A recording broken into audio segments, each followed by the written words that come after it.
तो मूवी की शुरुआत एक काली अंधेरी रात में एक बच्ची को दिखाते हुए होती है जो कि एक लालटेन लेकर एक बहुत ही भयानक खेत के अंदर इधर उधर भाग रही थी। और इस खेत को आप पहचान गए होंगे जो कि छोरी पार्ट 1 का ही था। असल में ये बच्ची अपनी माँ को ढूंढ रही होती है। ये काफी ज्यादा डरी हुई थी, परेशान थी कि तभी उसे कुछ अलग अलग बच्चियों की झलकियां दिखाई देती हैं जो कि उससे बोल रही थी कि माँ बुला रही है, माँ बुला रही है। और वो उन बच्चियों के पीछे जाते जाते एक कुएं के पास पहुँच जाती है। अब इससे पहले कि वो कुछ समझ पाती कि तभी एक जंजीर उसका पैर जकड़ लेती है और कुएं के साइड में बनी हुई एंट्रेंस के अंदर कोई उसे खींच लेता है। और बस हम उस बेचारी बच्ची की चीख को ही सुन पाते हैं। लेकिन तभी एक खतरनाक सी आकृति हमको दिखाई देती है जो कि उसी तरफ भाग रही थी।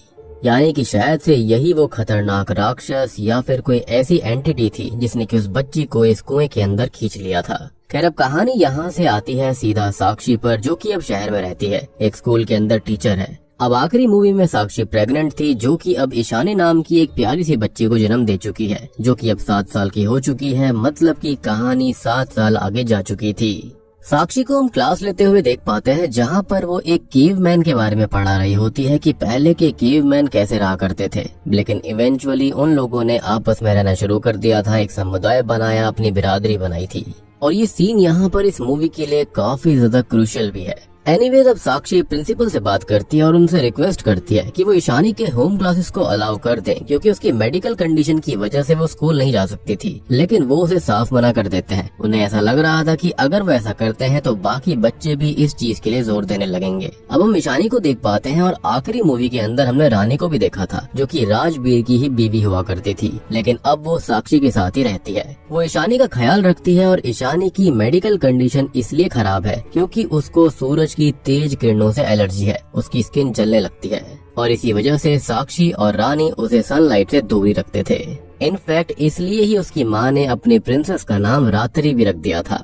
वो होता है ना, छोटे बच्चों को उनकी कंडीशन के बारे में ना बताकर कुछ कहानी बताई जाती है जिससे कि उनका ऐसा फील हो कि वो स्पेशल है। अब जैसा कि हमने ये देखा था कि प्रिंसिपल ने साक्षी से साफ मना कर दिया था कि वो ईशानी को घर से नहीं पढ़ा सकती है तो उसे स्कूल लाना ही पड़ेगा। जिसके चलते यहाँ पर जो साक्षी होती है वो अपनी बेटी को अच्छे से कवर कर स्कूल लाती है और इसके चलते प्रिंसिपल को भी काफी अच्छा लगता है।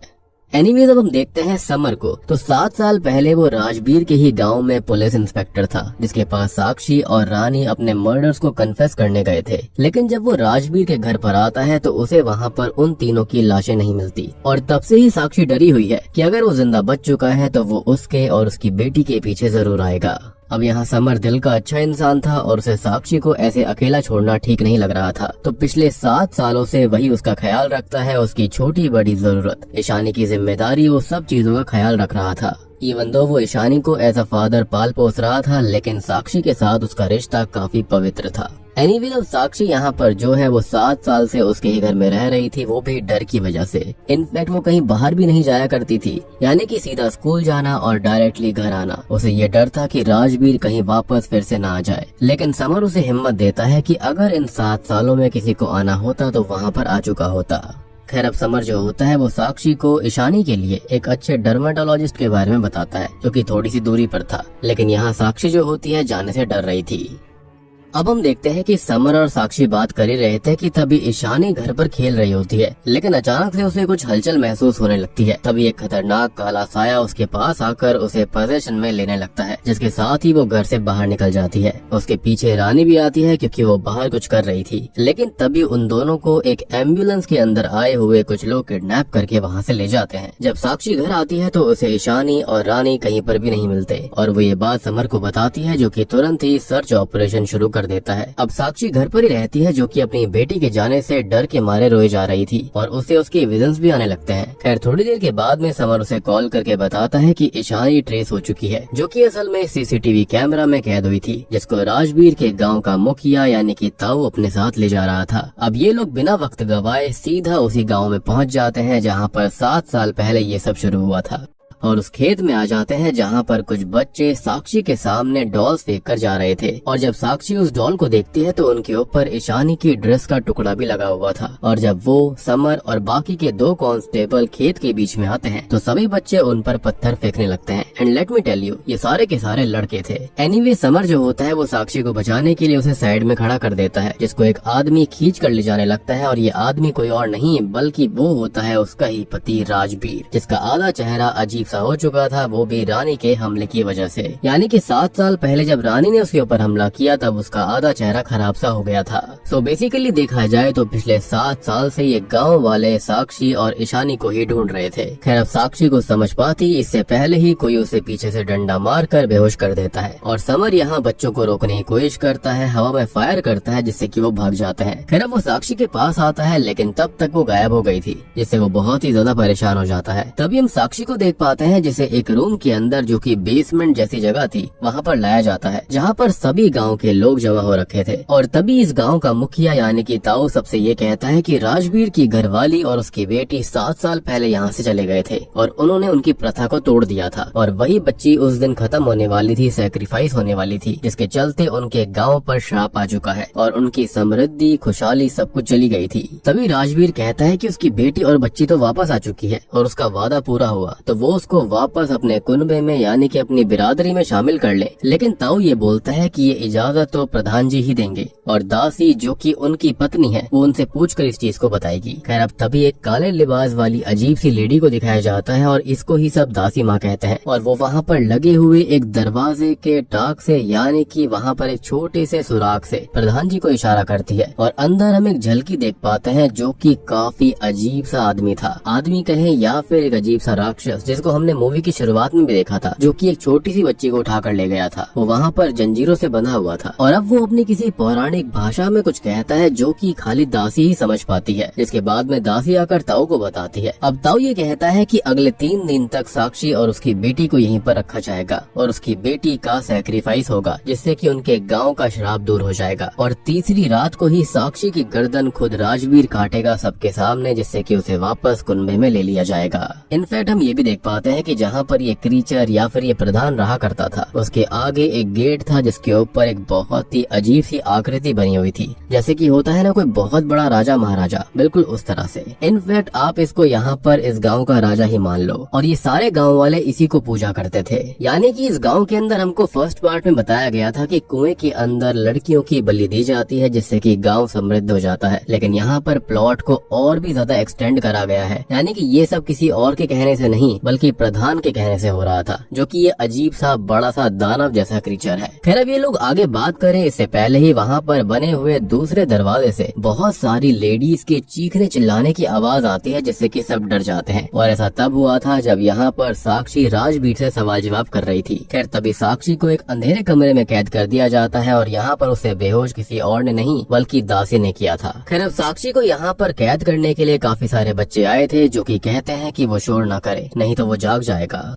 एनीवेज, अब ईशानी को दिखाया जाता है जिसे दूसरे रूम के अंदर कैद करा गया था और यहाँ पर तभी शालीन नाम का एक बच्चा उसके लिए काढ़ा लेकर आता है जो कि दासी माँ ने ही दिया था और उसे 3 दिन तक खाली यही पीना होगा, यानी कि खाने पीने के लिए उसे कुछ और नहीं मिलने वाला था। अब वो अपनी माँ के बारे में पूछती है तो वो ये बताता है कि अब दासी ही उसकी माँ है और खुद शालीन की भी माँ कब की खत्म हो चुकी है, तो यहाँ पर दासी उसकी भी माँ है और सब यहाँ पर उसे दासी माँ ही कहते थे, यानी कि एटलीस्ट सारे के सारे बच्चे। सबसे बड़ी बात कि यहाँ पर शालीन जो है वो ना ही लड़का है और ना ही लड़की है, वो एक ट्रांसजेंडर था और यही रीजन था कि वो अब तक यहाँ पर बचा हुआ है। अदरवाइज यहाँ पर कोई भी लड़की जिंदा नहीं बचती। दूसरी ओर साक्षी बाहर जाने की कोशिश कर रही थी कि तभी वहाँ पर दासी आ जाती है जो कि कहती है कि वो चुपचाप यहाँ पर मरने तक पड़ी रहे क्योंकि उसकी बच्ची के पास में कुछ खास शक्तियाँ हैं जिससे कि उसका बलिदान होगा और सब कुछ ठीक हो जाएगा। अब साक्षी उससे सवाल जवाब करने लगती है लेकिन वो तभी अपने असली रूप में उसे हॉन्ट करती है जो कि एक बुरी आत्मा है जिसके पास उसकी बॉडी बॉडी भी है। मतलब कि एक तरह से दासी जो है वो पूरी तरह से विच जैसी बन चुकी है, जो कि काफी शक्तिशाली भी है। और इसी साये को हमने ईशानी के सामने देखा था, जिसने कि उसे पजस कर लिया था।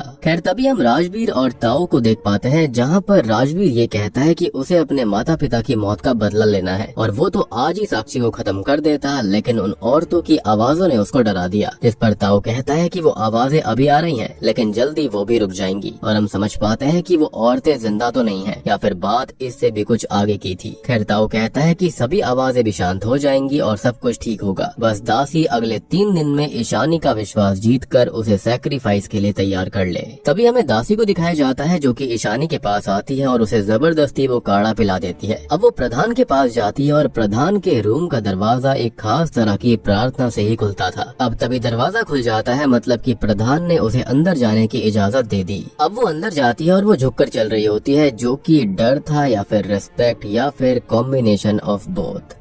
अब दासी प्रधान से कहती है कि ईशानी ने काढ़ा पी लिया है और वो बाकियों से अलग है, शक्तिशाली है, तो वो मरेगी नहीं। वो प्रधान को भी कुछ पिलाती है, जो कि एक काला लिक्विड जैसा था, एंड माइट बी ये ईशानी का पिस हो सकता है। इनफैक्ट हम प्रधान की झलकियां भी देख पाते हैं, तो उसकी बॉडी काफी ज्यादा अलग सी है, सड़ी हुई सी है। लेकिन हाँ, एक बात थी कि उसकी कद काठी काफी ज्यादा विशाल थी। ऐसा लग रहा था कि जैसे वो पौराणिक युग का हो। मीनवाइल साक्षी को दिखाया जाता है, जो कि उस रूम के अंदर कैद थी और वहाँ पर एक दूसरा दरवाजा भी था, जिसके पीछे से उसे ईशानी की आवाज आने लगती है। वो वहाँ पर बड़ी टॉर्च लेकर जाती है और ये कोई सुरंग जैसी जगह थी, कोई भूल भुलैया थी। यानी कि जो कुआं था ना, उसके अंदर ही इन लोगों ने बहुत सारी अपनी सोसाइटी और बहुत सारे घर वगैरह बनाए हुए थे। पार्ट 1 में बताया गया था कि इस गाँव के अंदर खाली 5 ही घर है, लेकिन वो खाली ऊपरी सतह पर है, नीचे तो यहाँ पर ढेर सारे लोग बसे हुए थे। खैर अब वो आगे बढ़ती है, जिसे ईशानी की आवाज आने लगती है और वहाँ पर वो बार बार भटक जाती है। तभी हम ईशानी को देख पाते हैं, जिस पर शाली नजर रख रहा था, लेकिन दूसरे लड़के उसे चिढ़ाते हैं तो वो उनके पीछे भाग जाता है। बेसिकली वो उसकी आइडेंटिटी को लेकर चिढ़ा रहे थे कि अगर लड़की होती तो अब तक खत्म हो गई होती और लड़का होता तो उनके जैसा होता, लेकिन वो क्या था वो उनको समझ में नहीं आ रहा था। खैर अब ईशानी यहाँ पर खुला दरवाजा पाकर वहाँ से निकल जाती है। वो भी उसी सुरंग जैसी जगह पर आ गई थी और उसे 3 बच्चियां दिखाई देती हैं, जो कि उससे ये कहती हैं कि माँ बुला रही है, जिसके पीछे वो जाने लगती है। और ये सेम बच्चियां हमें मूवी की शुरुआत में भी दिखाई गई थी। खैर यहाँ साक्षी को ईशानी मिल जाती है, जिसको वो हक करने की कोशिश करती है, क्योंकि ऊपर से धूप आ रही थी। लेकिन असल में तो ये उन तीनों लड़कियों में से ही एक थी, यानी कि उन बच्चियों की स्पिरिट में से एक, जिससे कि साक्षी परेशान हो जाती है। तभी ईशानी को दिखाया जाता है, जो कि उन तीनों बच्चियों के पीछे जा रही थी और मेन डोर के पास वो आ जाती है, जो कि उसे बाहर ले जा सकता था। लेकिन वो बाहर जाना नहीं चाहती थी, क्योंकि साक्षी उसे धूप में कभी जाने नहीं दिया करती थी। लेकिन अभी वो बाहर निकल जाती है, जिसकी स्किन जलने लगती है। तभी साक्षी के पास पड़ी हुई ईशानी वाली जो डॉल होती है वो जलने लगती है, विच मीन्स कि उन डॉल्स के अंदर उनकी प्रेजेंस या फिर कोई एसेंस जरूर था, और वो इंडिकेट कर रहा था कि वो जो लड़की है वो जल रही है धूप के अंदर।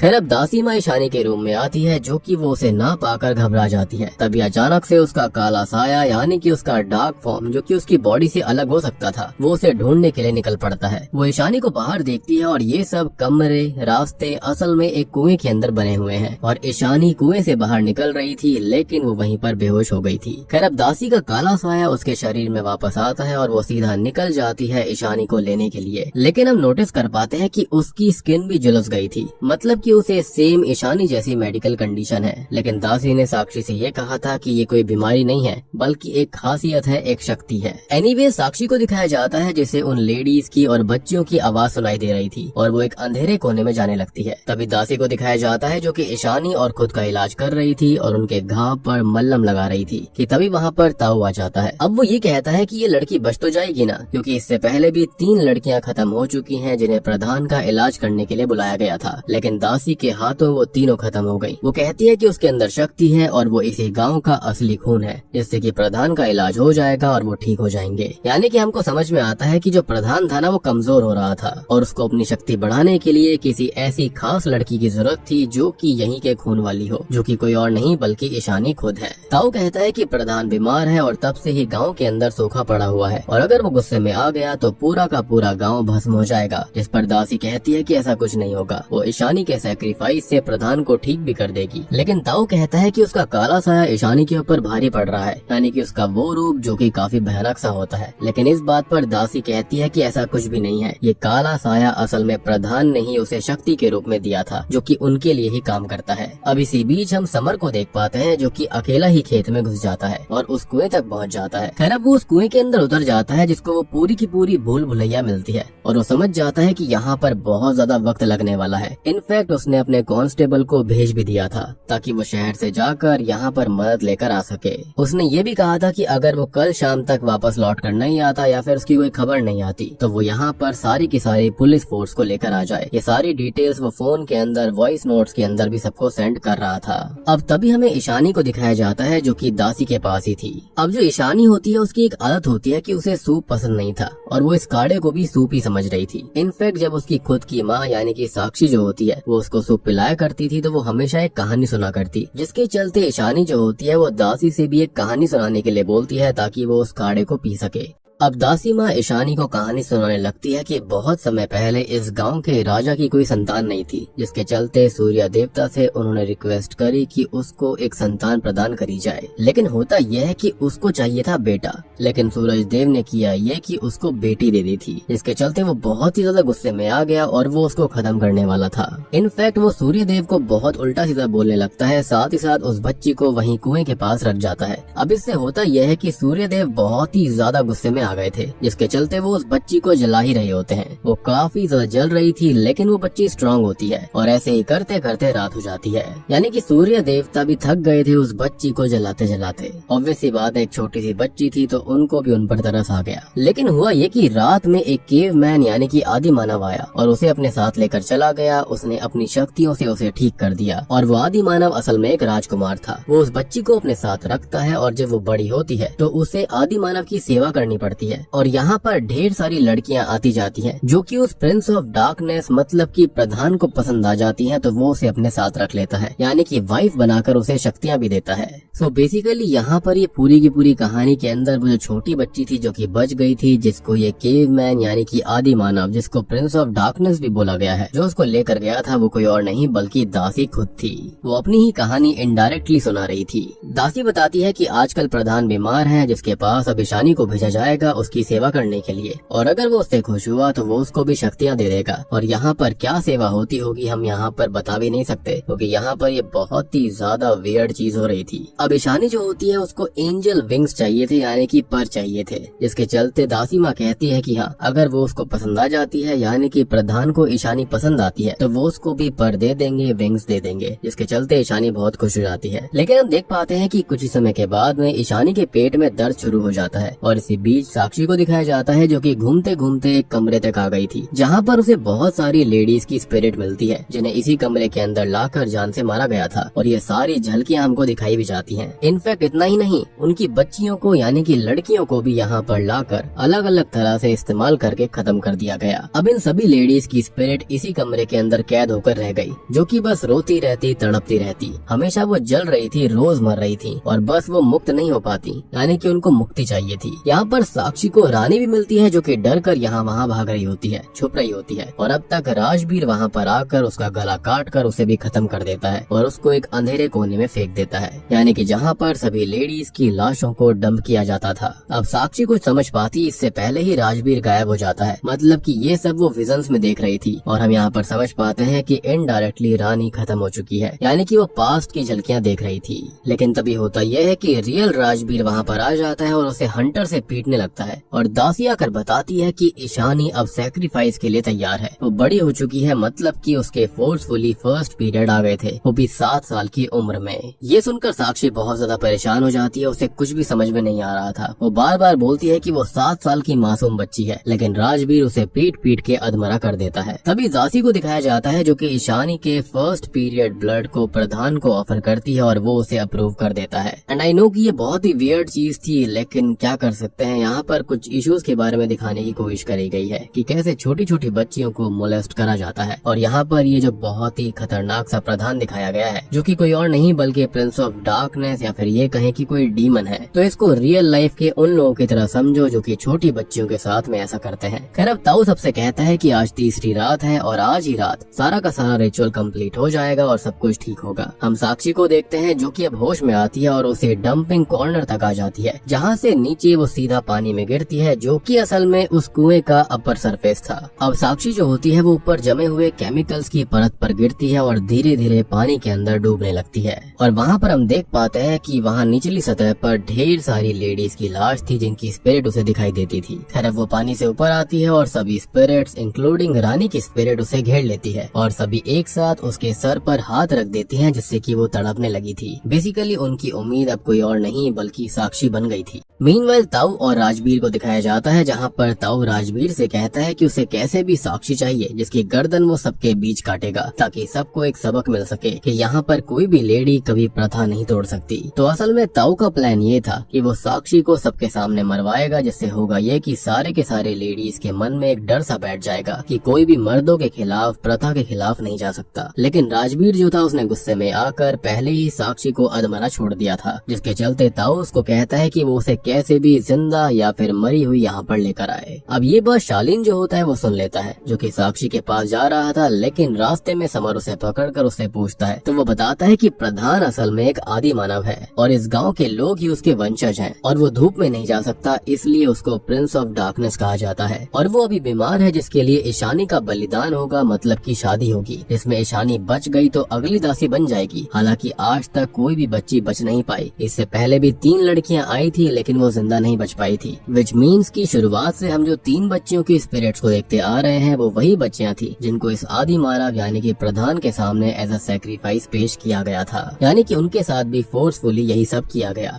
लेकिन वो बच्चियां जो थी ना वो भी सेम थी, वो भी रोशनी में बाहर नहीं जा सकती थी, उनको भी सेम स्किन कंडीशन थी। बट यहाँ पर सभी यही मान रहे थे कि जो ईशानी है वो खास है क्योंकि उसके अंदर इसी गाँव का खून था। अब समर उससे कहता है कि वो उसे साक्षी के पास लेकर जाए, तो वो उसको लेकर जाने लगता है। मीनवाइल ईशानी को दिखाया जाता है जिसे दुल्हन की तरह तैयार किया गया था, स्नान करवाया गया था, श्रृंगार किया गया था और उसे बार बार उन 3 लड़कियों की स्पिरिट्स भी दिखाई देती रहती है जिन्होंने इससे पहले बलिदान में अपनी जान गंवाई। यहाँ पर पूरा जश्न होता है, शादी का माहौल था, नाच गाना हो रहा था और अब सभी लोग प्रधान के हॉल तक आते हैं, एक रिचुअल करते हैं और ये सभी लोग तक तक तक बोला करते थे, यानी कि अपने हाथों को क्रॉस करके, जैसे होता है ना कि अंधेरा कायम रहे, बिल्कुल उस तरह से। दूसरी ओर राजवीर जो होता है वो साक्षी को लेने जाता है, जो कि वो उस कुएं की सीढ़ियों पर उसे मिल जाती है, जिसको वो बांध कर ले जाने लगता है। लेकिन वो उसे रोक कर उल्टा उसे पीटने लगती है क्योंकि उसके अंदर बाकी माओ की आत्मा ने अपनी शक्ति दे दी थी। अब वो राजवीर को पीट पीट कर और फिर लटका कर खत्म कर देती है। इस दौरान हम देख भी पाते हैं कि उसके अंदर कितनी सारी लेडीज की स्पिरिट आ गई थी। खैर वो बाहर आती है, जिसको समर मिलता है और समर के आने की खबर से ताऊ और बाकी आदमी भी वहाँ पर आ जाते हैं क्योंकि सबको पता चल गया था कि वहाँ पुलिस आ चुकी है। खैर वो साक्षी को ईशानी के पास भेजकर उनसे लड़ने लगता है क्योंकि शालीन को पीछे वाला रास्ता भी पता था। खैर अब साक्षी जो होती है वो प्रधान के हॉल में पहुँच गई थी और यहाँ प्रधान ईशानी को अपने रूम में ले जाता है और पीछे दासी साक्षी को रोकने अपने काले साई को भेजती है। अब साक्षी कहती है कि वो उससे नहीं डरती और आगे जाती है, तो दासी उस पर हमला करती है, लेकिन सभी स्पिरिट्स उससे लड़ने लगती हैं और साक्षी कहती है कि वो एक दासी है, उसकी कोई भी इज्जत नहीं है। दासी का लिटरली मतलब सर्वेंट होता है और वो यहाँ पर किस ओहदे की बात करती है, उसकी यहाँ कोई इज्जत है ही नहीं। इनफैक्ट हम ये भी देख पाते हैं कि प्रधान उसको काफी बार लात भी मारता था, यानी कि अब वो उससे बोर हो चुका था।